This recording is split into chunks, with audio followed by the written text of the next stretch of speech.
I picked Oregon to make the college football playoffs in my last record prediction video. Picked them to go 10-2, reach the playoffs, probably as a road team, but also maybe a home team, given their brand, their talent, their coaching, the fact that in the 10 wins I projected, I thought they were going to blow most of those teams out or certainly look like the better team.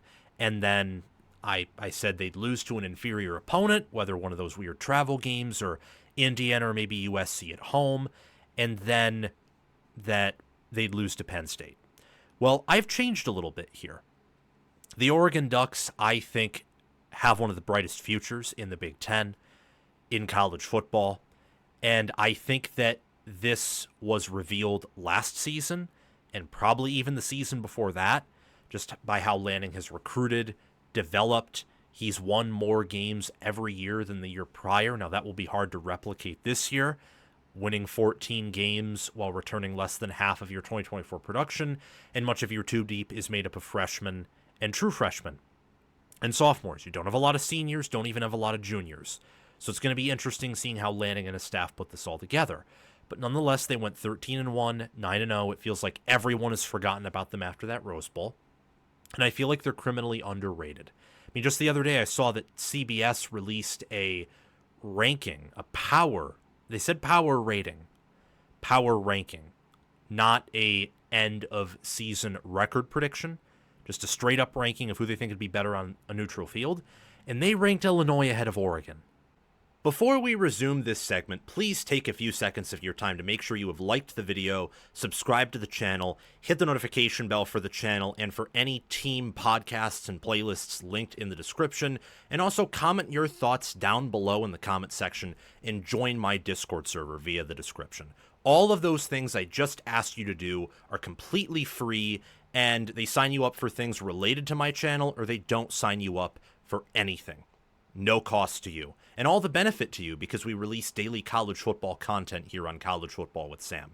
If you want to support the channel monetarily, sign up for a YouTube membership, or check any other links in the description for my merchandise store and Patreon page. Thank you very much, and let's get back to the segment.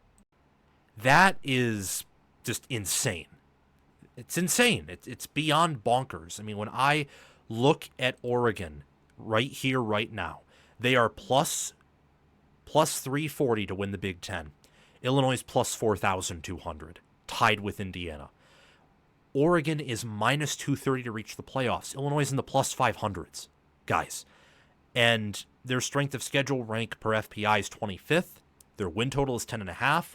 Illinois is 8-5, heavily juiced to the under. Oregon's is just slightly juiced to the under. It's not even close. Guys, I will tell you right now, if Oregon played Illinois again at home, it'd look the same as it did last year, unless it was very early in the year, so in the month of September, when Illinois' experience could compensate a little bit for Oregon's talent superiority without the same experience. If they played again in October or November, it'd be the exact same as last year. Oregon would destroy them. It'd be obvious from the jump who the better team is. And they're going to be doing that to a lot of these teams this season, especially in Autzen. I've said before, they have a lot of trap games. So looking at this schedule for Oregon, week 1's Montana State, week 2's Oklahoma State, week 3 they play at Northwestern. I don't think at Northwestern's a trap game. It does, though, begin this travel series that is going to wear on this team, even though they are very talented and I love their coaching staff.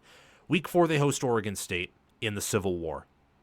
Hopefully one day Oregon State can get back to being good so that this rivalry, I think, can matter. Because as of right now, it looks like it's going to be pretty dead. Either maybe they don't play eventually. I don't know how long the scheduling agreement for that goes. Or it continues, but it's a guaranteed L for Oregon State basically every season. Just because of the differences of the teams now and where they're at. But week 5, they play at Penn State. So now you've traveled to Chicago and then back. Now you're traveling to basically the same distance as Philadelphia. Happy Valley's far away from Philadelphia, but it's a similar distance in mileage, and it's harder to get to than Philadelphia. So you're traveling there. Then week 6 you get a bye, which is helpful, because then week 7 you play Indiana at home. That's not going to be an easy task, but Oregon is the better team. Then you travel to Piscataway. You travel even further out to New Jersey, to very close to New York City, at Rutgers in week 8. You host Wisconsin week 9, then you get a bye in week 10. Then you have to travel to Iowa in week 11.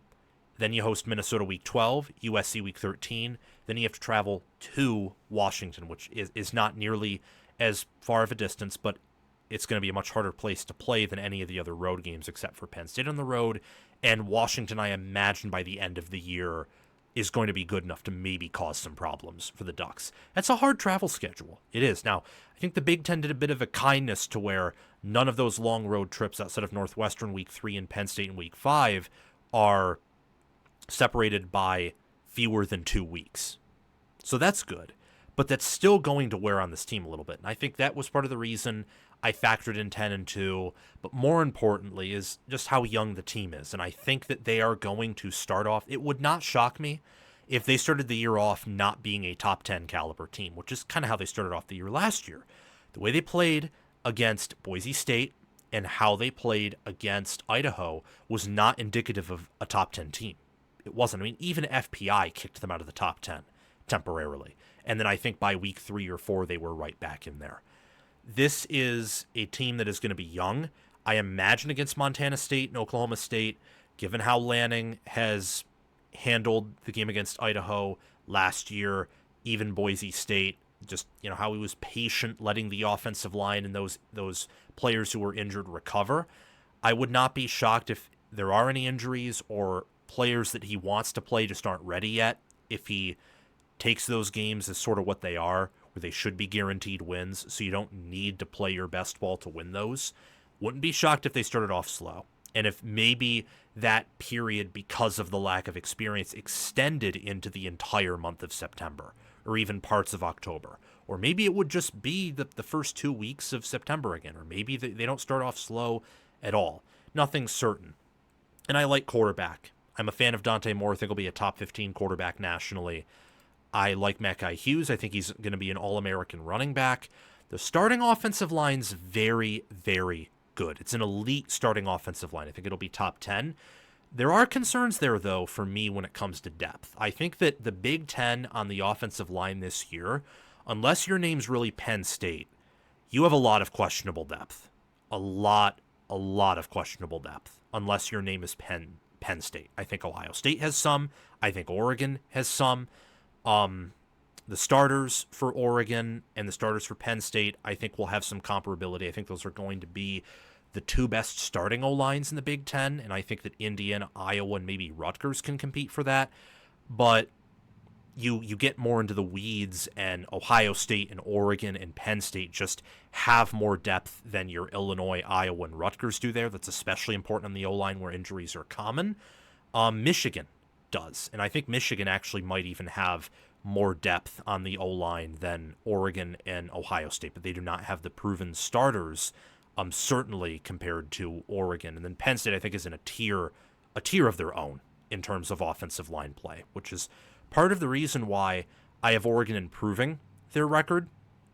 I have them going 11-1 regular season instead of 10-2 like I did, but I don't have them going 12-0 because I believe Penn State is going to be that much better at a variety of positions, at a majority of positions, especially in September. You know, come November, we can have a different discussion where I think Dakorien Moore will be so good that he might be a more valuable asset than Penn State's 3 best wide receivers. But even for Jeremiah Smith, it took time for him to clearly become the best player in college football, even when he was balling out in September and October. It took a little bit of time there. It became very evident in the playoffs, if you remember. Very, very evident. I think that quarterback could be in conversation there. I would not be shocked if Oregon had better starting offensive tackles. Wouldn't be shocked there at all. I would not be shocked if at the end of the year, if everything pans out with Bear Alexander, that Oregon maybe has better depth at D tackle than Penn State does. But in week 5, September 27th of 2025, in the fall, where it's not snowing yet, and you've only played 4 games entering this one, I do not like where Oregon stands there. I just don't. Returning 43% of their production, they have to travel out to Happy Valley, and that's the whiteout. This is not a big noon kickoff, and nor should it be with Oregon. It'd be a 9 a.m. kickoff for Oregon, which that might be more of an advantage for Penn State than playing in the whiteout there. But it's going to be a really tough, intimidating environment. It's going to be the loudest environment that Oregon has played at under Lanning in over a year. I mean, no other environment has been that crazy and that amped up since probably 2023 when they traveled to play the Washington Huskies on the road. This team can go 12-0, and I think it's realistic because of the questions that Penn State has potentially at wide receiver, potentially at quarterback in big games, and just James Franklin in big games. And Lanning also showed last year that playing Penn State and Ohio State in the regular season, two teams that per FPI were better than Oregon, and beating them both, that he can coach well in a big game. I think he's proven that as of last season.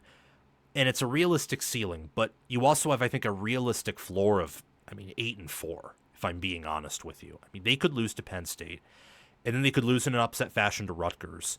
And then if you're telling me they couldn't lose to Washington, they can if Washington pans out at QB and Oregon doesn't. And USC will not be an easy task, nor with Iowa on the road.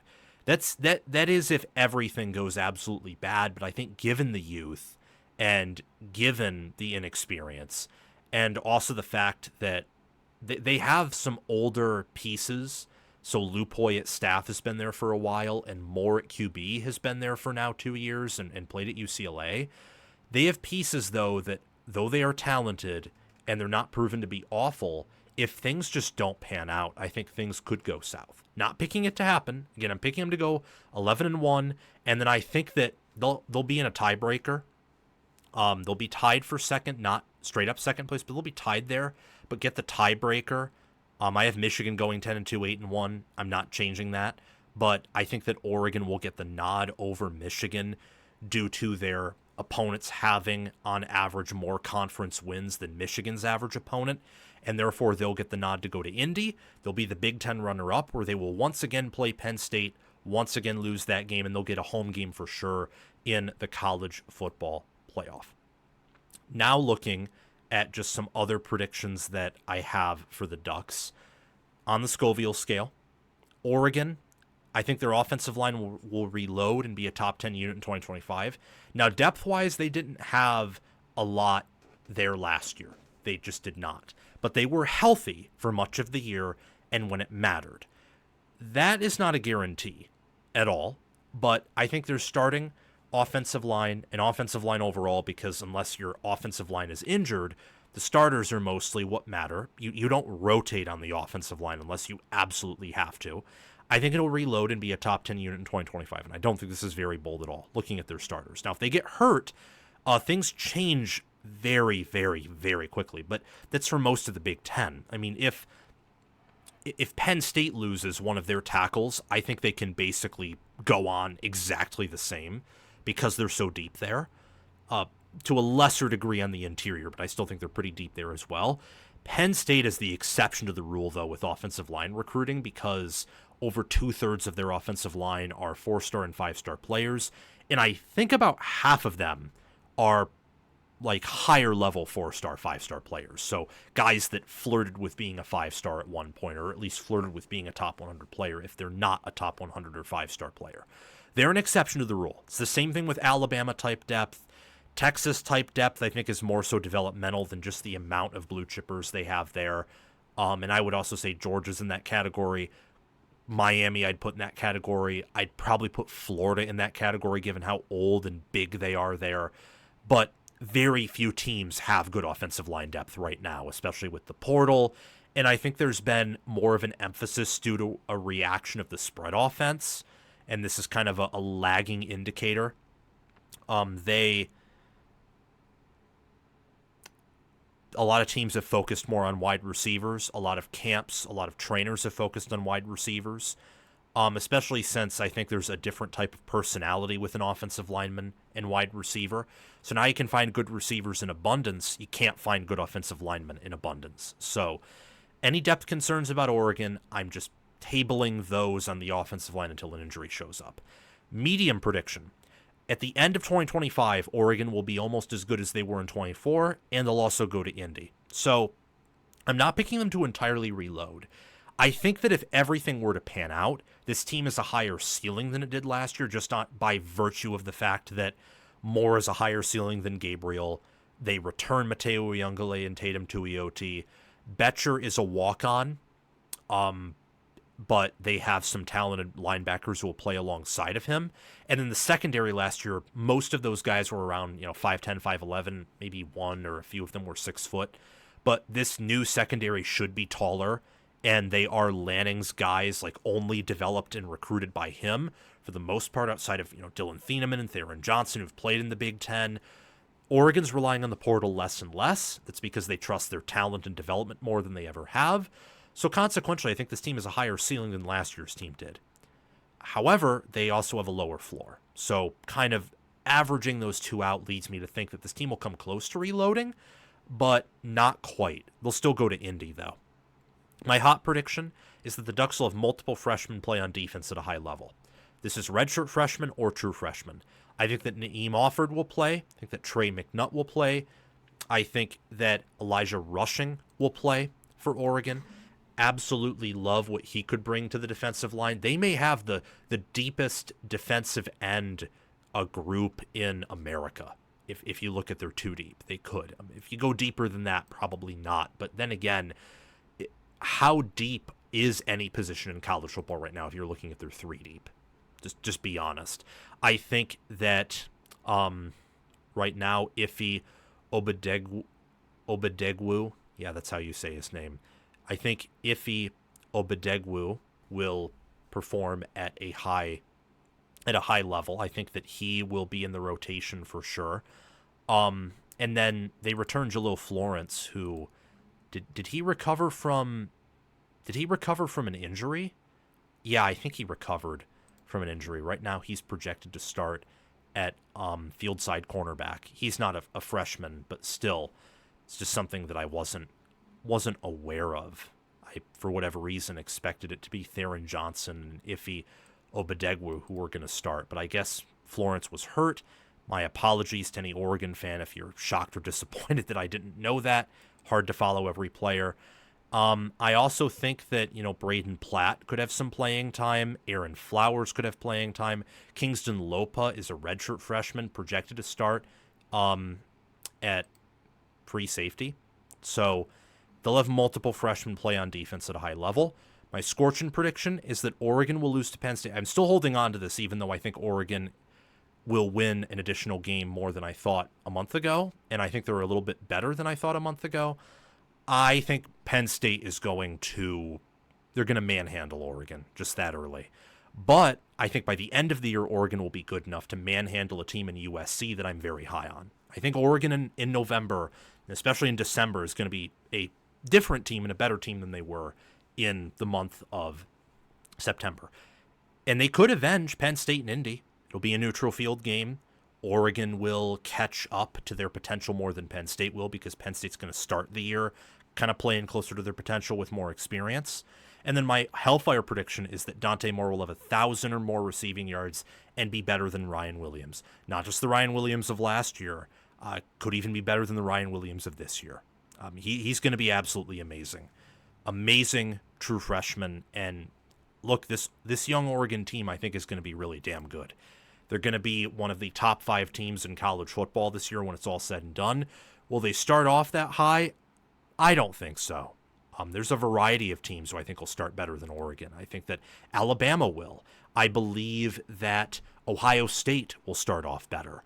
I think there is a chance that even a team like Indiana could start. Like week 1 Indiana could be better than week 1 Oregon. But I think that by the time they play, that won't be the case. For example, I think that this team will improve throughout the year pretty rapidly, and they'll finish as one of the 5 best teams in all of America. Thank you for watching College Football with Sam. Make sure that you've liked the video, subscribe to the channel, hit the notification bell for the channel and team playlists and podcasts in the description, join the free Discord server where we talk college football 24/7, and have commented your thoughts down below. Check out the description for any ways you can support the channel monetarily. Everything else I've asked you to do is completely free, and your support means the world to me. We're trying to become the next big thing on college football YouTube. 6-figure subscribers, maybe 1 million one day. I think we can do that. And also check out any videos or playlists, anything in these columns right here, where there will be videos and playlists. Yeah, you get the point. Have a fantastic day, and I will see you in the next one.